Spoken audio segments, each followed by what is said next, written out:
विदुर और उद्धव जी, इन दोनों का मिलन हुआ। जैसे विदुर जी ने द्वारिकाधीश के बारे में पूछा उद्धव जी से, तो उद्धव जी रोने लगे। क्यों? क्योंकि द्वारिकाधीश तो लीला संवरण कर चले गए। विदुर जी बोले, अरे मैं कैसा दुर्भाग्यशाली हूं। अरे अंत समय में मुझे मेरे ठाकुर जी का दर्शन भी नहीं हुआ। कैसी स्थिति होगी मेरा, कैसा भाग्य होगा। लेकिन उद्धव जी बोले, अरे विदुर, मैं तो ये सोचता हूं कि तुमसे सौभाग्यशाली कोई नहीं। बोले क्यों? बोले ननु ते तत्व सम्राध्य ऋषि कौशार वोंति में साक्षात भगवतो दृष्ट मर्त्यलोकम जिहासता। बोले अंत समय में ठाकुर जी जब प्रस्थान कर रहे थे तो ठाकुर जी मुझे और एक दो ऋषि और थे, मैत्रेय ऋषि और संत थे, उन सबको बिठाकर भागवत धर्म का निरूपण कर रहे थे। लेकिन जैसे जैसे भागवत धर्म सुनाते तो बीच बीच में कहते, अरे काश मेरा उद्धव होता तो कितना मजा आता। अरे उसे भी मैं ये ज्ञान देता, उसे भी इस भागवत धर्म का निरूपण करता। विदुर जी के नेत्रों से अश्रु आ गए। बोले सच में? अरे मेरे नाथ ने मेरा स्मरण किया। अरे उद्धव, तुमने आज मुझे ऐसी खबर दी, मेरा हृदय प्रफुल्लित हो गया। बोले लेकिन उस ज्ञान से तो मैं वंचित हो गया। उद्धव जी बोले चिंता मत करो, ठाकुर जी तुम्हारी सारी व्यवस्था करके गए। बोले कैसी व्यवस्था? बोले जब मुझे ज्ञान मिल रहा था तो मैत्रेय ऋषि को भी ज्ञान मिल रहा था, और मैत्रेय ऋषि से ठाकुर जी ने निवेदन किया कि हे मैत्रेय ऋषि, मेरा विदुर आएगा और मेरे विदुर को सब ज्ञान देना। विदुर जी ने जैसे सुना, अगले दिन हरिद्वार मैत्रेय ऋषि की आश्रम की ओर प्रस्थान कर गए। जैसे ही पहुंचे तो वहां पर जाकर विदुर जी ने खूब प्रश्न किए। अब यहां पर देखा जाए 3 धाराएं चल रही हैं भागवत की। एक सूत जी और शौनकादि ऋषि, एक सुखदेव जी और राजा परीक्षित, और यहां से ये तीसरी धारा मैत्रेय ऋषि और विदुर जी। इनका प्रवाह भी बीच बीच में चलता रहेगा। यहां पर बहुत सुंदर विदुर जी प्रश्न करते हैं। अधिक नहीं, एक प्रश्न को सुनेंगे। क्या कहते हैं? सुखाय कर्माणि करोति लोको, सुखाय कर्माणि करोति लोको, न ते सुखं वान्यदुपारमं वा विन्देद भूय तदैव दुःखं यदत्र युक्तं भगवान वदेन। प्रश्न करते हैं।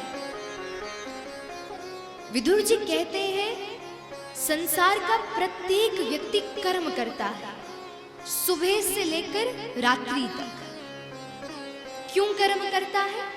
सुखाय, सुख की प्राप्ति के लिए, इस भाव से कि भाई हमें सुख मिलेगा। लेकिन क्या होता है? सुख तो मिलता नहीं। एक लेबर व्यक्ति भी सुख के लिए कर्म करता है, और जिसकी 2 करोड़ टर्नओवर हो ऐसा व्यक्ति भी सुख के लिए कर्म करता है। लेकिन समानता क्या है कि दोनों को ही सुख नहीं मिलता। क्योंकि हम सुख किस में खोजते हैं? हम संसार में सुख खोजने का प्रयास करते हैं। जगजीत सिंह की एक गजल है। उस गजल में गाते हैं, हर तरफ हर जगह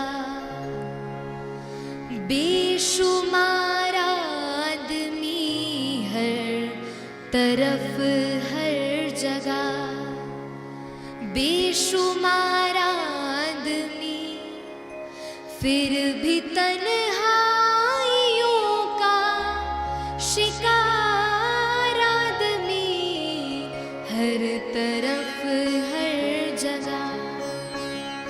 यानी कि हर स्थिति में व्यक्ति दुखी है, लेकिन बस खोजता है मुझे कहीं से सुख मिल जाए, एक पल के लिए सुख मिल जाए, लेकिन उसे सुख नहीं मिलता। क्यों? क्योंकि वो बस ये देखता है कि सामने वाला मुझसे ज्यादा सुखी है, मैं इसकी तरह बनना चाहता हूं। दीन कहे धनवान सुखी, धनवान कहे सुख राजा को भारी, राजा कहे महाराज सुखी, महाराज कहे सुख इंद्र को भारी, इंद्र कहे चतुरानन को सुख, ब्रह्मा कहे सुख विष्णु को भारी, और तुलसीदास विचार करे हरि भजन बिना सब जीव दुखारी। अभी आप लोग अपना सेल्फी कैमरा निकालो और अपना मुख देखो, कैसी स्थिति, चाहे टांग में कितना दर्द हो रहा हो, कभी इधर बैठो कभी उधर बैठो, लेकिन मन और स्वरूप में कैसी स्थिति होगी? एकदम प्रसन्न होगी। क्यों? क्योंकि ठाकुर जी के आश्रित हो। भक्त निर्भीक क्यों होता है? भक्त निर्भय इसीलिए होता है क्योंकि उसने अपनी जिम्मेदारी ठाकुर जी को दे रखी। हे नाथ, जो करना है जैसा करना है आपने करना है।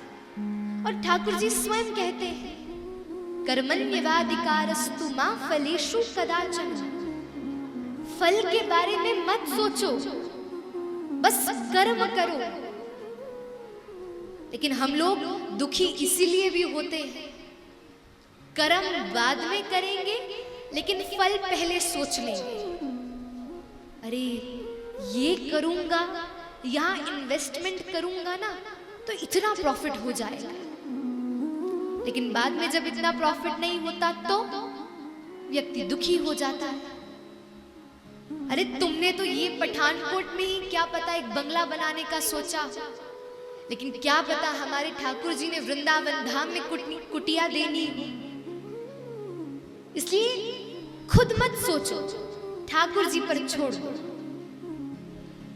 और जो वो सोचेंगे सो सर्वोत्तम होगा, सर्वोत्कृष्ट होगा।